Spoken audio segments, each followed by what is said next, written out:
Hello বন্ধুরা, তোমরা হয়তো বুঝতেই পারছো আমরা আজকে কী করতে চলেছি। আর এটা কোনো পিকনিকের রান্না নয়। আমাদের দিলবার ফানি বয়েস চ্যানেল থেকে আমরা আজকে প্রথম ইনকাম পেলাম। আর সেই প্রথম ইনকামের টাকা দিয়ে কিছু অসহায় গরিব বাচ্চাদের হাতে অল্প কিছু খাবার তুলে দিতে পারলাম। শুধুমাত্র তোমাদের সাপোর্টে আজকে আমরা সামর্থ্য অনুযায়ী এটুকু করতে পেরেছি। তোমরা আমাদের সাপোর্ট করো যাতে আমরা আরও অনেক দূর এগিয়ে যেতে পারি, আরও অনেক অসহায় গরিবের পাশে দাঁড়াতে পারি।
তোমরা তো দেখলে আমাদের ইউটিউবে প্রথম ইনকামে আমরা যেইটুক পেরেছি আমরা সেইটুক করেছি।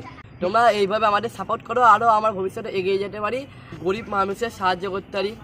আরও তোমরা সাপোর্ট করলেই হবে আমাদের।